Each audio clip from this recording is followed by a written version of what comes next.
This is Dustin with the Trading Post. I am the general manager here at the Trading Post. I've been working here for, coming up on 7 years. In that time, I've taken up the jewelry, cleaning it, doing some minor repairs, just getting it ready for the customer. And one of the things I want to show you today is how we tumble jewelry. We picked up this little vibratory tumbler. It's a wet-dry tumbler, so it's a little bit more expensive, but it's a lot more versatile in the jobs that it can do. This one ran about $220, brand new, down at Harbor Freight. And the benefit of a wet-dry tumbler is you're not limited to just dry media. And the benefit of that is this. There are a couple of different media types, several in fact. You've got steel, porcelain, walnut husk, corn cob, several different types. Anybody in the reloading world is already familiar with that. With those, you can also add other cleaners and compounds to kind of get like a custom feel and a custom finish on your pieces. The wet tumbling is typically done with a hard media, whether a porcelain, a steel, something like that. And those comes in a variety of sizes and shapes that do different jobs. So some are little round bearings, some are triangles and stuff, just different ways to knock off the rough edges if you happen to be casting your own pieces or anything like that, where it's going to be kind of a rough finish on those. We here don't really cast our own pieces, we just clean them. So what I've opted for is walnut hull media. You'll see that when it pops up in the picture. And walnut hull media is very fine. The kind I got is very fine. It's very soft, and all it does is it just gently scrubs the surface of the gold in conjunction with the metal gloss that is also in that photo right on top of it. That's almost like it's almost a consistency of like a mousse. And you throw that in there and it acts just as a buffing and polishing compound. That'll really bring out an impressive luster in your pieces. The main benefits of tumbling over hand doing any of this jewelry is cost efficiency. I can drop a handful in there, turn it on, and walk away. I don't have to do each piece. I don't really have to worry about it. And with the size we got, we can do, oh gosh, we can probably do 40 pieces at a time depending on the size of the piece.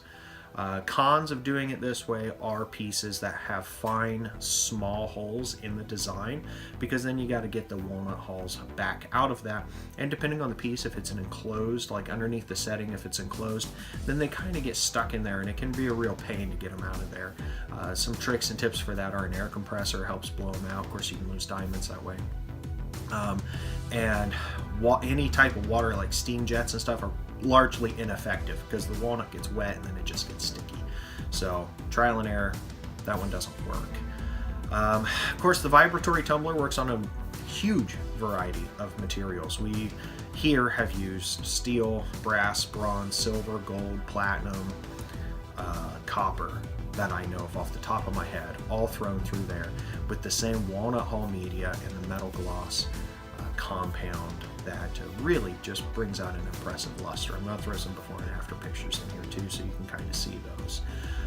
So just a quick little primer on that. You can also see in the photo the bright yellow gloves. Those guys will keep, really the benefit of that is just to keep your hands clean.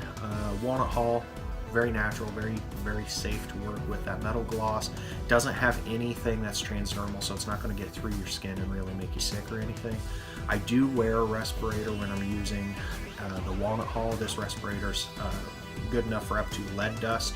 Walnut hull dust is a lot thicker than that, so it's safe for me to breathe. Because when you're dumping it, transferring it and stuff, it gets a little bit messy. Another trick for that is when you're scooping out your media hull, or your hull media, then you throw it through. I grabbed a colander from Goodwill, cut a few holes in the bottom of it to open up some of those slats, and then I just use that to strain out the entire mixture, and it keeps the jewelry on top. Saves me a ton of time in rooting around in there.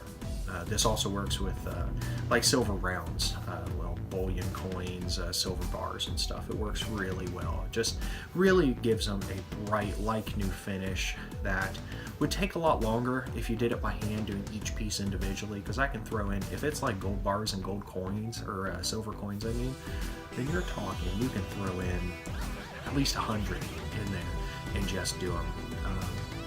And I don't have to sit there and do it. I can drop them in there, turn it on at the beginning of the day, by the end of the day turn it off, and it's done. And I've done an entire day's work in the meantime, and I didn't have to sit down and do it. As you'll see in some of our other tutorials, we do have a fair bit of equipment that we use for different tasks. This is a very preferred method for simple, non-complex pieces, and especially for silver, where investment time is a large concern because silver really doesn't sell for a huge amount. So just a quick little tutorial, kind of a discussion on vibratory tumblers.